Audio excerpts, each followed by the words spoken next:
ഈ സൈഫ് പിന്നെ മുദല്ലിസാന്ന് പറഞ്ഞ സൈഫ് മുദല്ലിസാണോ? അങ്ങനെ ആരും പറഞ്ഞിട്ടില്ല. അല്ല, പല ആൾക്കാർ പറഞ്ഞു കേട്ടിട്ടുണ്ട് സൈഫ് മുദല്ലിസ് കേട്ടിട്ടുള്ളൂ. നിങ്ങൾ എവിടെയും കണ്ടിട്ടില്ലല്ലോ?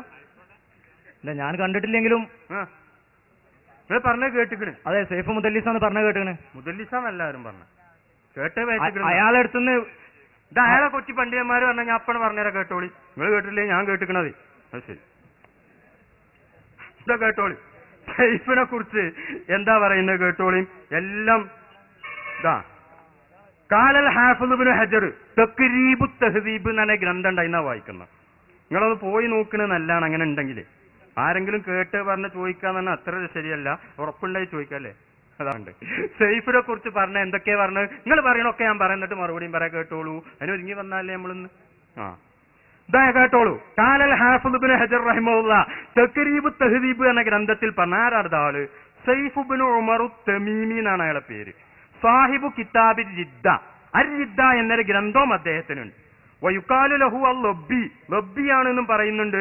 വയുക്കാലു വൈറു ദാലിക, മറ്റു അഭിപ്രായങ്ങളുമുണ്ട്. അയാളെ കുറിച്ച് പണ്ഡിതന്മാരുടെ അഭിപ്രായം എന്താണ്? ലഈഫും ഫിൽ ഹദീസി, ഹദീസിന്റെ വിഷയത്തിൽ അദ്ദേഹം ദുർബലനാണ് എന്നാണ്. അദ്ദേഹം ഉദ്ധരിച്ച ഹദീസ് സ്വീകരിക്കൂല. നമുക്ക് മറച്ചേക്കേണ്ട യാതൊരു ആവശ്യമില്ല. നിങ്ങൾ വായിക്കുന്ന ഈ വാർത്ത ലഈഫും ഫിൽ ഹദീസി, അദ്ദേഹം ഹദീസിൽ ദുർബലനാണ്. പക്ഷെ നമ്മൾ വായിച്ച ഹദീസിന്റെ പരമ്പരയിൽ അദ്ദേഹം ഉണ്ടോ? ഇല്ല. അതിനാ ഞാൻ ഹദീസ് ശരിക്ക് ശ്രദ്ധിക്കണം എന്നാണ്. ഇബ്നു കസീറിന്റെ പരമ്പരയിൽ അദ്ദേഹം ഇല്ല. പിന്നെയോ ഉംദത്തും ഫി താരീഖി, അദ്ദേഹം ഒരു ചരിത്രം പറഞ്ഞാൽ അതിൽ അവലംബിക്കാവുന്ന വ്യക്തിയാണ്. ഖബറിങ്ങൾ വന്നതാര് പോയതാര് എന്നുള്ള ചരിത്രപരമായ വസ്തുതയാണ്. ചരിത്രം പറഞ്ഞാൽ ഉംദത്തും ഫി താരീഖി, ചരിത്രത്തിൽ അദ്ദേഹം അവലംബമാണ്. അതുകൊണ്ടാണ് അദ്ദേഹമാണ് ആ വന്നുപോയതെന്ന് ഹാഫിദ് ഇബ്നു ഹജർ അൽ അസ്ഖലാനി റഹ്മഹുല്ലാ ഫത്ഹുൽ ബാരിയിൽ പറഞ്ഞത്. ഇബ്നു ഹജർ അൽ ഹൈതമി റഹ്മഹുല്ലാ അൽ ജൗഹറുൽ മുനല്ലമിൽ പറഞ്ഞത്. ഇമാം സുബ്കി ശിഫാഉ സഖാമിൽ പറഞ്ഞത്.